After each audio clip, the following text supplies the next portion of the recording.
Hey everybody, Bones here, Bones Garage, just bringing the update, what's going on at the garage. So, I'm not telling you what car this is in, what motor this is, nothing, till I get permission from the customer to let you guys know.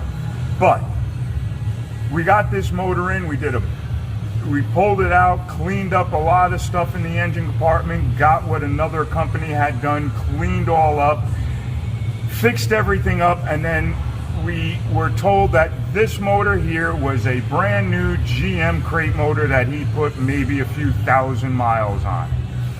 Maybe. So we were under the assumption everything was cool. We cleaned up the motor, painted it all up, put a bunch of stuff into it, got it back in, started it up, hearing a lot of noise coming from our valve train. So we pulled the rocker covers back off, and we found that a couple of the standard lock nuts that hold the rockers down were loose.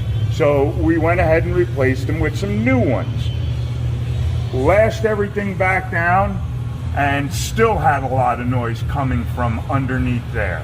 So I didn't like that, and I couldn't figure out exactly what was going on. So we went ahead and we put new lifters in, because we had a couple of the lifters, this is a valve lifter, that the little spring inside the lifter was broken.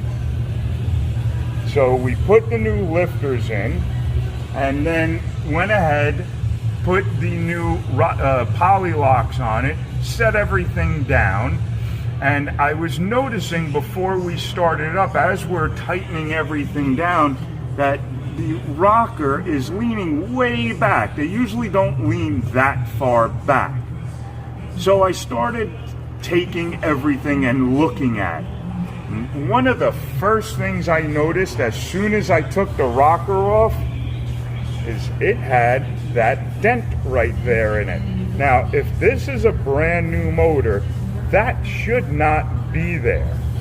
Then I'm looking closer at it now, and I see on the back of the rocker stud right there, see that line, that wear line right there?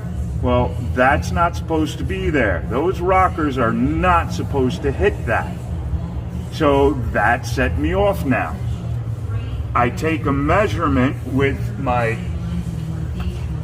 push rod checker, and this is a push rod checker. It's an adjustable push rod, and you stick it down in there and you take a measurement. And when I took the measurement, I found that these push rods are way too short. So this is not a GM crate motor. This is a GM block that they had laying around. They threw a bunch of parts at it, picked up a cheap set of heads, aluminum heads, and threw it all together with a standard set of push rods. Because when you put an aluminum head onto a motor, the standard push rod is too short. It needs a longer push rod, usually an 8.1, 8.2, 8.3, 8.5, depending on your rocker.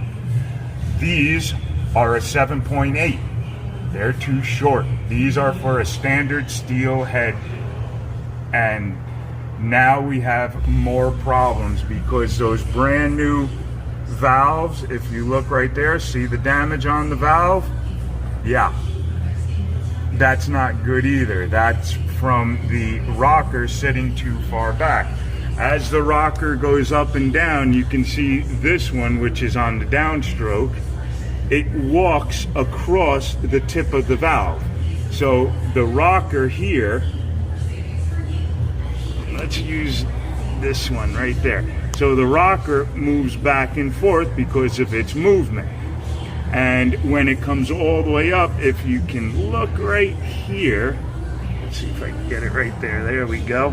You can kind of see that the rocker is not sitting on the tip of the valve, right towards the middle. It's sitting at the very far end of the valve. That's not right. That is not the way it's supposed to be. The rocker right there and the tip of the valve right there, they should be sitting centered. So in other words, if this is the tip of your valve, your rocker, all the way at the top should be here, and then all the way at the bottom should be here. Should be going right across. Well, his are actually sitting way out here at the top, and then coming to about middle when it's pushing the valve all the way down. And you can also see that right there, right on that valve stem right there. So yeah, this is not good, and we're gonna have to talk to him and see what he wants to do next. So there you go, guys. Have fun. Talk to you soon. Okay, bye.